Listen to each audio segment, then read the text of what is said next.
नमस्कार साथियों, स्वागत है आपका हमारे YouTube चैनल की शिक्षा मनोविज्ञान की कक्षा में। साथियों, आज की कक्षा में हम पढ़ रहे हैं शिक्षा मनोविज्ञान की अध्ययन विधियां और अध्ययन विधियों के हम कई क्लासेस पीछे पढ़ चुके हैं। साथियों, आज एक बहुत महत्वपूर्ण विधि जिसका नाम है प्रक्षेपण विधि, उसको हम पढ़ने जा रहे हैं। साथियों, बहुत महत्वपूर्ण विधि है और अक्सर शिकायत होती है कि ये विधि बहुत कम समझ आती है। तो साथियों, इस विधि को ध्यान से आप पढ़िएगा। अगर आप चैनल पर नए हैं तो चैनल को सब्सक्राइब करें, वीडियो को लाइक और शेयर करें। चलिए शुरू करते हैं प्रक्षेपण विधि के बारे में। देखिए, प्रक्षेपण विधि यानी कि प्रोजेक्टिव मेथड होता है क्या है। तो देखिए, प्रोजेक्टिव मेथड क्या है, सबसे पहले इसके बारे में हम जानते हैं। ये जो प्रक्षेपण है, ये जो शब्द है प्रक्षेपण, इसको समझिए पहले आप। अगर आप इसको समझे तो समझ लीजिए कि आपको ये प्रोजेक्टिव मेथड जो है, प्रक्षेपण विधि जो है, वो आसानी से समझ आ सकती है। तो देखिए, प्रक्षेपण क्या होता है, यानी व्यक्ति की, कोई व्यक्ति है मान लो, उस व्यक्ति की बाहर की वस्तुओं के प्रति अपने अंतर्मन की जो प्रतिक्रिया होती है उसको हम कहते हैं प्रक्षेपण। यानी कोई व्यक्ति है, वो व्यक्ति बाहर की वस्तुओं के प्रति अपने अंतर्मन में क्या प्रतिक्रिया करता है, उस प्रतिक्रिया को हम क्या कहते हैं, प्रक्षेपण कहते हैं। कहने का मतलब यह है कि जैसे आप हैं तो आपका जो मन है वो बाहर की वस्तुओं के प्रति आपके मन में, आपके मन के अंदर क्या प्रतिक्रियाएं होती हैं, उन प्रतिक्रियाओं को ही क्या कहते हैं, हम प्रक्षेपण कहते हैं। तो ये प्रक्षेपण जो है, ये क्या है, ये व्यक्ति की बाहर की वस्तुओं के प्रति अपने अंतर्मन की क्या होती है, प्रतिक्रिया होती है। तो साथियों, प्रक्षेपण जो है ये उद्दीपकों के प्रति व्यक्ति की प्रतिक्रियाओं के आधार पर उसके व्यक्तित्व के स्वरूप का वर्णन करने का साधन है। यानी कि हमारे सामने जो उद्दीपक उपस्थित हैं, उन उद्दीपकों के प्रति जो व्यक्ति है वो अपनी प्रतिक्रियाओं के आधार पर उस उद्दीपक के जो व्यक्तित्व का स्वरूप है उसका कैसा वर्णन करता है, उसका वर्णन करने का एक साधन है क्या, प्रक्षेपण। कहने का मतलब सीधे सरल शब्दों में समझिए कि व्यक्ति की बाहर की जो वस्तुएं होती हैं उनके प्रति उसके अंतर्मन की जो प्रतिक्रियाएं होती हैं वही क्या होती हैं, प्रक्षेपण कहलाता है। प्रक्षेपण शब्द का सबसे पहले अर्थ या प्रयोग, यानी जो प्रक्षेपण शब्द है ये, इसका सबसे पहले जो प्रयोग किया था वो क्या था, सिगमंड फ्रायड ने। और सिगमंड फ्रायड जो थे एक मनोवैज्ञानिक थे। ये क्या थे, मनोवैज्ञानिक थे। तो सिगमंड फ्रायड ने प्रक्षेपण शब्द का सबसे पहले प्रयोग किया था। प्रक्षेपण को स्पष्ट करते हुए वारेन ने लिखा है कि प्रक्षेपी विधि मनुष्य की दमित इच्छाओं, यानी कि मनुष्य के अंतर्मन में जो इच्छाएं दमित हैं, जो जिनका दमन किया जा चुका है, उन इच्छाओं को बाह्य जगत पर आरोपित करने की एक विधि होती है। यानी जो प्रक्षेपण विधि है वो क्या है, वो ये है कि मनुष्य की दमित इच्छाओं को बाह्य जगत पर आरोपित करने की क्या है, एक विधि है। तो साथियों, ये प्रक्षेपण है। अर्थात समझिएगा कि प्रक्षेपण क्या है कि व्यक्ति की जो बाहर की वस्तुएं हैं, उन बाहर की वस्तुओं के प्रति वो कैसा सोचता है, उसके मन में कैसी प्रतिक्रियाएं होती हैं, उनको हम उसको कहते हैं क्या, प्रक्षेपण कहते हैं। प्रक्षेपण शब्द का सबसे पहले प्रयोग किसने किया था, वो क्या था, सिगमंड फ्रायड ने। प्रक्षेपण होता क्या है, उद्दीपकों के प्रति व्यक्ति की प्रतिक्रिया, यानी उसके समक्ष जो उपस्थित है, जो उद्दीपक हैं, उन उद्दीपकों के प्रति व्यक्ति की जो प्रतिक्रियाएं हैं उनके आधार पर उसके व्यक्तित्व के स्वरूप का वर्णन करने का क्या है, साधन मात्र है क्या, प्रक्षेपण। और वारेन ने इसको स्पष्ट करते हुए लिखा कि प्रक्षेपी विधि मनुष्य की दमित इच्छाओं, जो उसके मन में दमन है, उन इच्छाओं को बाह्य जगत पर आरोपित करने की एक विधि है। तो ये होता है प्रक्षेपण। अभी हमने प्रक्षेपण का अर्थ समझा है। अब प्रक्षेपण का अर्थ समझने के बाद हम ये समझेंगे कि इस प्रक्षेपण विधि में को कैसे अपनाते हैं, कैसे अप्लाई करते हैं। यदि किसी पर इसका प्रयोग करना है प्रक्षेपण विधि का, तो फिर हम कैसे करते हैं। तो चलिए आगे पढ़ते हैं कि इसका प्रयोग हम कैसे करते हैं। साथियों, अब हम बात करते हैं कि जो प्रक्षेपण विधि है उसका प्रयोग कैसे करते हैं, कैसे उसको प्रयोग में लाया जाता है। तो साथियों देखो, इस विधि में क्या होता है कि व्यक्ति है जिस पर अपन प्रयोग कर रहे हैं, तो उसको क्या दिखाया जाता है, एक चित्र दिखाया जाता है, यानी विजुअल दिखाया जाता है, और उसके आधार पर उससे किसी कहानी की रचना करने के लिए कहा जाता है। बहुत सरल शब्दों में समझ रहे हैं, समझने का प्रयास करिएगा। इस विधि में होता क्या है कि इस विधि में व्यक्ति को कोई चित्र दिखा दिया जाता है, और उस चित्र के आधार पर उससे किसी कहानी की रचना करने के लिए कहा जाता है।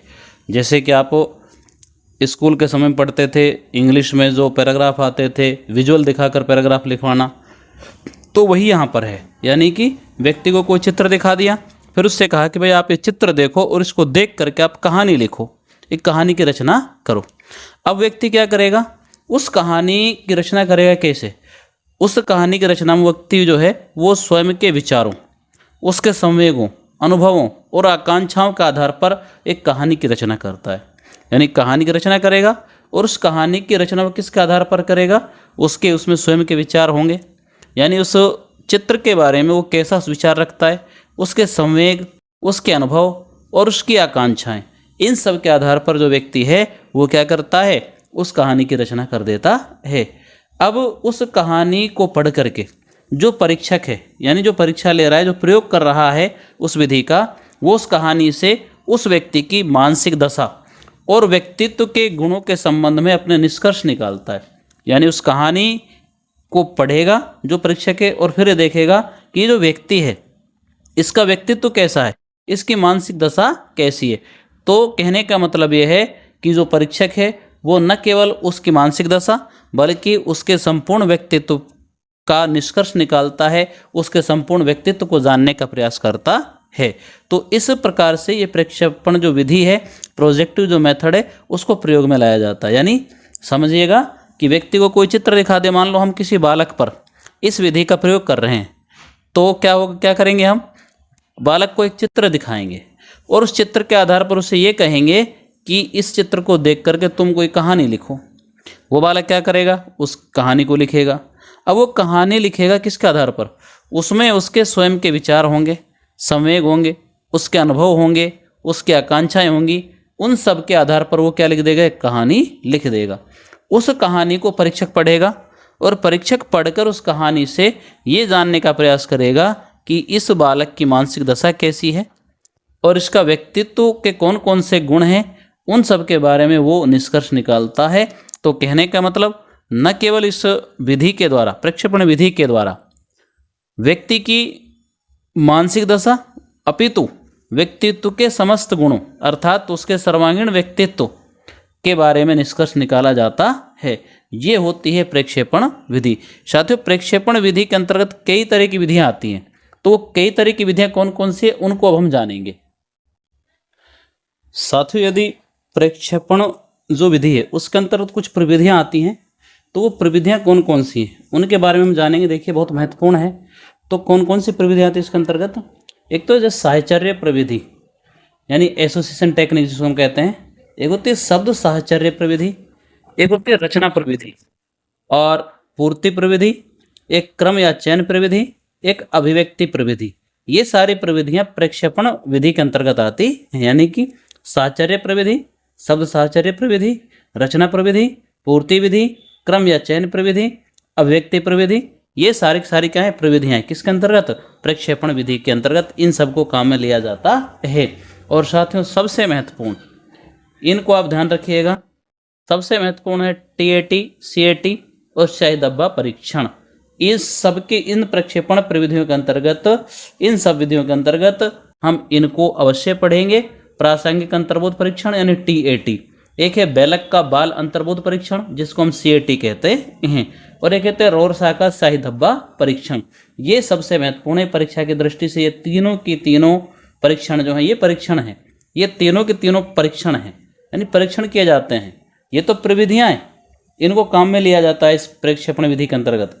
और ये क्या है, ये परीक्षण है, ये बालक पर परीक्षण किए जाते हैं या व्यक्ति पर परीक्षण किए जाते हैं। तो साथियों, ये सारी प्रविधियां हैं और इन सब के बारे में हम जो अलग से जो कक्षा होगी उसके अंतर्गत विस्तार से इनके बारे में पढ़ेंगे। तो साथियों, अब हम जानते हैं प्रक्षेपण विधि के गुण और दोषों के बारे में। साथियों, यदि हम प्रक्षेपण विधि के गुण और दोषों की बात करें तो सबसे पहले हम इसके गुण देख लेते हैं। देखिए, प्रक्षेपण विधि की क्या क्या विशेषताएं या क्या इसमें गुण होते हैं। तो साथियों, एक तो जो प्रक्षेपण विधियां होती हैं वो पर्याप्त वैध व विश्वसनीय मानी जाती हैं।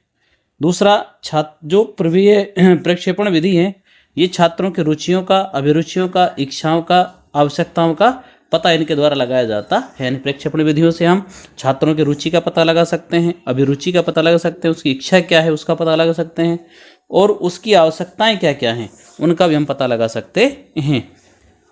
व्यक्ति की जो आंतरिक मनोदशा होती है और सामाजिक संबंध है उनका ज्ञान भी हम इन विधियों का प्रयोग करके प्राप्त कर सकते हैं कि भाई व्यक्ति की आंतरिक मनोदशा कैसी है, उसके सामाजिक संबंध कैसे हैं, इन सब का ज्ञान हमको प्रक्षेपण विधियों के द्वारा हो सकता है। इन विधियों से क्या होता है कि व्यक्तिगत समस्याओं का निदान कर उन्हें शैक्षणिक और व्यावसायिक निर्देशन दिया जाता है। यानी कि किसी व्यक्ति की जो समस्याएं हैं व्यक्तिगत, उनका निदान करते हैं और उन्हें शैक्षणिक और व्यावसायिक निर्देशन भी देते हैं। साथ ही जो सबसे महत्वपूर्ण गुण है वो ये है कि मानसिक रोगों और मानसिक ग्रंथियों का पता इनके द्वारा लगाया जाता है। यानी प्रक्षेपण विधि का प्रयोग करके हम किसी के मानसिक रोगों का और मानसिक ग्रंथियों का क्या लगा सकते हैं, पता लगा सकते हैं। साथियों, ये तो हुई प्रक्षेपण विधि के गुण। अब हम थोड़े से इसके दोष देख लेते हैं कि प्रक्षेपण विधि के दोष क्या क्या हैं। तो दोषों की यदि बात करें हम, तो अधिकतर जो प्रक्षेपण विधियाँ होती हैं वो व्यक्तित्व के केवल सीमित लक्षणों का मापन करती हैं। यानी कि सर्वांगीण व्यक्तित्व का मापन नहीं करती हैं, केवल सीमित लक्षणों का ही मापन करती हैं। और इसका दोष यह है कि इन विधियों का जो प्रशासन और व्याख्या होती है वो बहुत जटिल कार्य होता है। यानी कि हर व्यक्ति इनको प्रशासनिक रूप से नियंत्रित या इनकी व्याख्या नहीं कर सकता है। साथ ही इनकी जो विश्वसनीयता और वैधता होती है वो वैज्ञानिक नहीं होती। क्यों? क्योंकि जब आप किसी व्यक्ति पर दो विधियों का प्रयोग करके देखोगे और उससे परिणाम प्राप्त करोगे तो वो दोनों विधियों से प्राप्त परिणाम अलग अलग होते हैं, यानी उनमें वैज्ञानिकता नहीं होती है। साथ ही जो परिणाम होते हैं वो पूर्ण रूप से वस्तुनिष्ठ भी नहीं होते हैं, यानी कि उनकी जो विश्वसनीयता और वैधता होती है वो संदेह के घेरे में होती है। तो साथियों, ये प्रक्षेपण विधि के कुछ दोष होते हैं। तो साथियों, हमने ये देखे प्रक्षेपण विधि के गुण और दोष। तो साथियों, ये हमारी प्रक्षेपण विधि हुई।